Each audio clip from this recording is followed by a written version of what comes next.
So I don't think it's going to run it.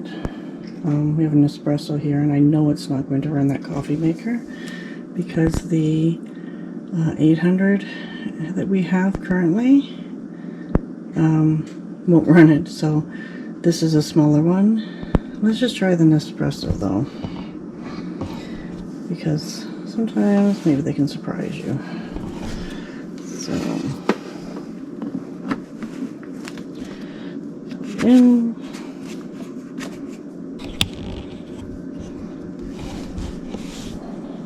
Let's see. Plug it in. And no. See here where it says overload?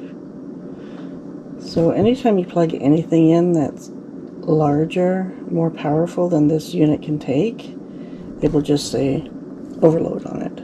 It's not going to blow up or anything. It's just going to show you that. So let's find something else. Be right back. Okay, let's try the kettle. So I have the kettle plugged in already, and nope, see, it won't hit the kettle because that's a big kettle. If I had a smaller kettle, like this one does, I don't know how many cups it does, but if I had a smaller kettle than this one here, it would run it. No problems. So I'm kind of just showing you that overload is a protection mode that it goes into, that you're not going to blow anything up by even just experimenting with something that you're not sure whether or not that it could run or not. Okay, let's just go get some smaller stuff. Up north, what we mainly use the other unit for is charging a phone. So there are 3 ways to charge a phone. I can plug it in here. Should the light goes on. No overload, and it's showing me what the output is to charge this phone. Now I can also just charge it by the Upc cord. So if I take that out of there, turn that off, I can just charge it through here.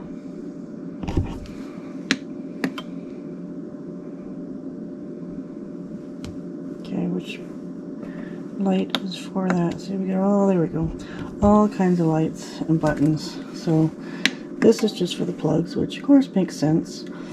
This on-off switch over here will control this whole area that's outlined here.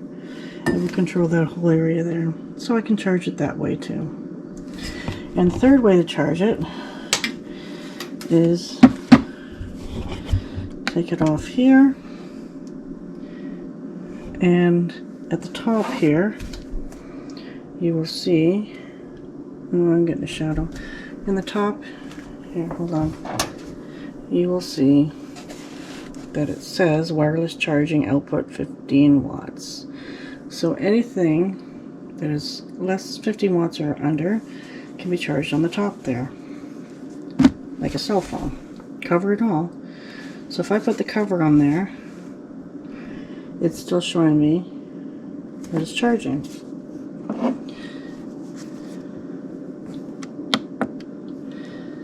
If I take my phone out of the coverage here and just put the phone strictly on here,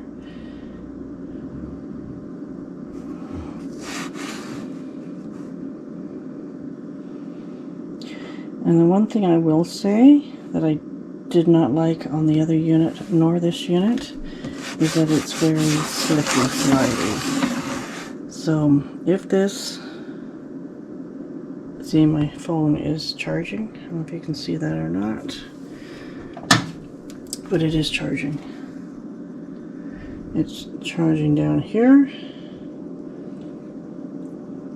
And if you notice, when I had it plugged in, the output was a heck of a lot more by plugging it into the AC than it is if I charge it on top here. And the same as if I plug it back in to charge by the UPC here, let me just charge it back in here, sorry, hold on.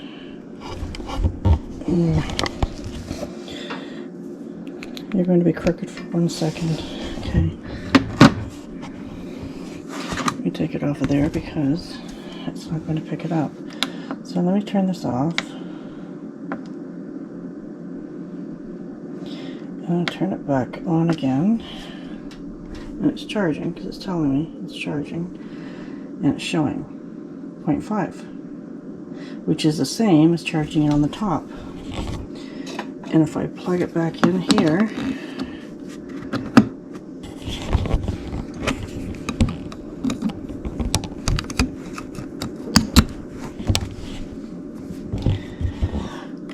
turn that off, turn that on, watch the wattage. It's doubled, tripled than what it is if you just plug it in by the USB or if you charge it on top. So if you want to save a lot of your power on here, only use the plugs for something that does not and cannot you know, just charge by UPC.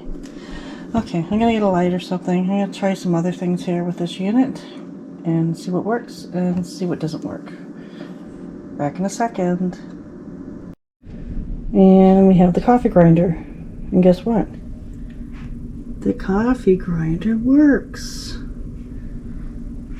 So, here we go. Close your ears. No, hold on. Help if I turned it on. Okay, here it goes.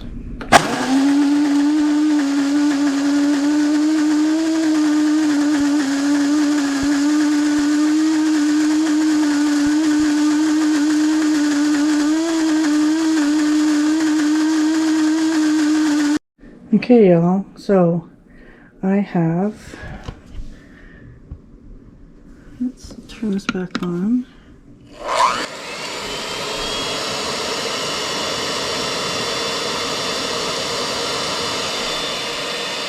The coffee grinder, the mixer, the phone, all plugged in at once, and we're only at 61. We have somewhere like 200 watts that we can go.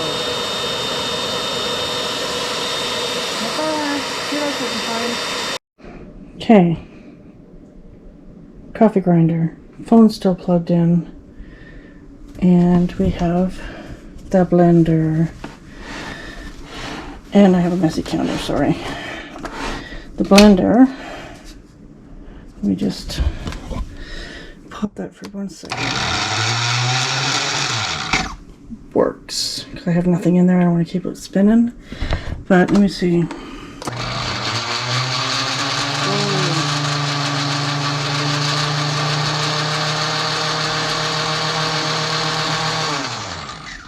The output's pretty high though, but it works, which means I can have my coffee.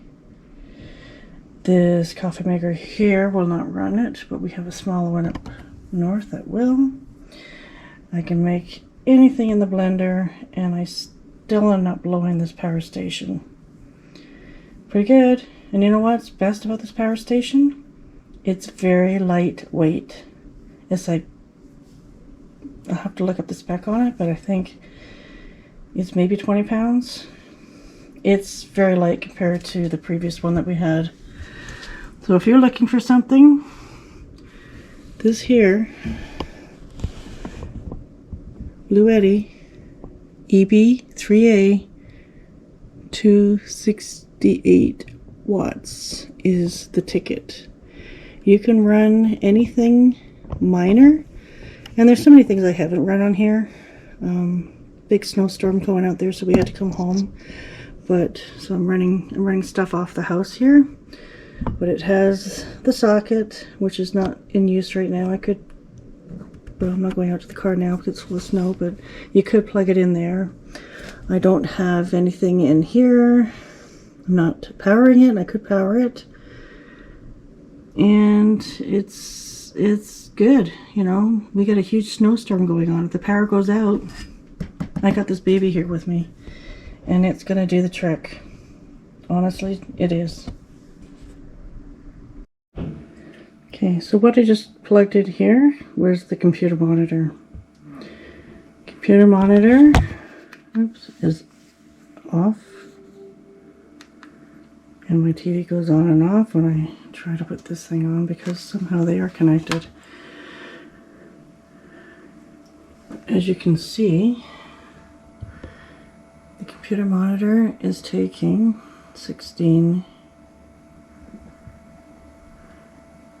17, 16, switching between the two.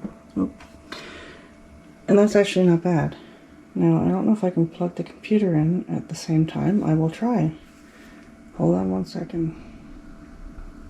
So, I now have the desktop computer plugged in and the monitor plugged in. And it is absolutely fine. It's booting up the computer, and this computer is a gaming computer. It's a homemade one by my son, but it's pretty powerful. So I'm actually impressed that this thing here can actually charge it and run it with absolutely no issues. Now you will notice that we've already gone down a percentage.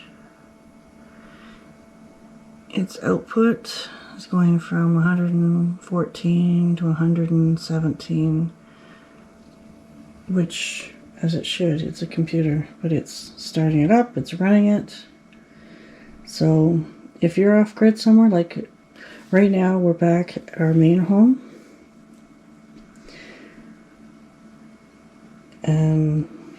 but as you can see, that's our off-grid home. As you can see, it's right in the middle of absolutely nothing. Totally off-grid. That one doesn't show the panels on the roof because it's an older picture, but now we have panels on the roof of that house. But it's running it. It's running it with absolutely no problems whatsoever. So it's actually going all the way up to about 140 from the output. So that actually impresses me. That actually impresses me. So I wanted to just show you the comparison on these two units that we have reviewed. We previously reviewed this one, the 800, and I use this thing for everything that I possibly can. It doesn't work with a lot of my kitchen appliances because they're stronger than what this can accommodate, but I use it 100% for charging up my phone all the time. I use it for smaller lights. Living off grid without power leaves you scrambling to find something that will work for you. Glamping, if you want to call it. Sometimes I use a Coleman light, and sometimes I'll plug something into this. But that's a larger unit. This is a 600, and this actually is quite powerful. Like I said, when it ran the computer and the screen, and we also have other things around the house here that it will run, it's quite powerful for 600. And for the difference in size and weight, this is a big old battery. It's heavy, it's awkward, it's hard to pack away in the car when you're packing up other stuff. This thing, it's tiny. It's very tiny, it's very light, it's very easy to move around. And I can still run that computer, the desktop computer, on it, as well as my phones, as well as small lights. So it's great, and BLUETTI, we thank you so very much. You've been a great partner with us, and we hope to continue it. Buy their products, they're great.